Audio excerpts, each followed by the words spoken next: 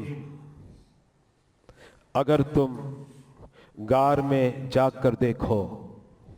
لَوِ اطَّلَعْتَ عَلَيْهِمْ، غار میں جاگ کر دیکھو. تو رب کہتا ہے لَوَلَّيْتَ مِنْهُمْ فِرَارًا، تو پیٹ پھیر کر تم بھاگ جاؤ گے.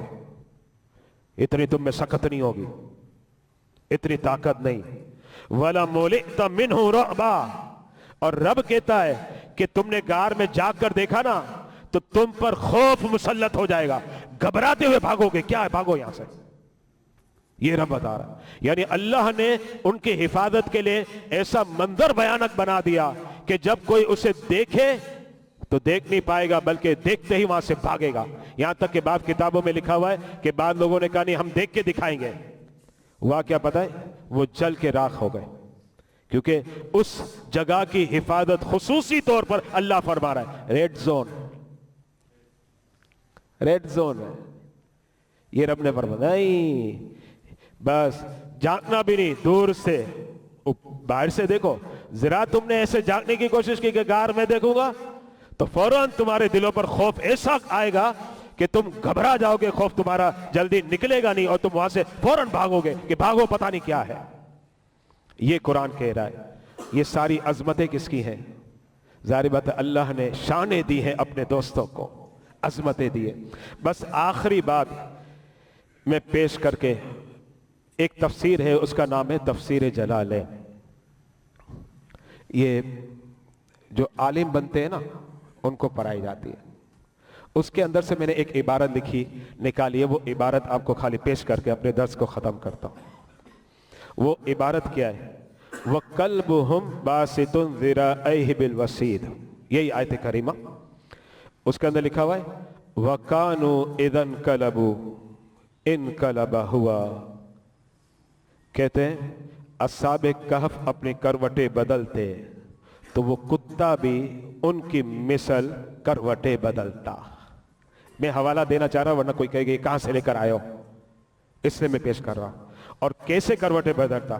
کہتے ہوا مثلہم فی النوم والیقظہ, یعنی جیسے وہ جاگ رہے ہیں یا سو رہے ہیں, جو کیفیت ان پر طاری ہو رہی ہے اللہ وہی کیفیت ان کے کتے پر بھی طاری کر رہا ہے. تو یہ تذکرے جو ہے نا قرآن کے اندر مل رہے ہیں.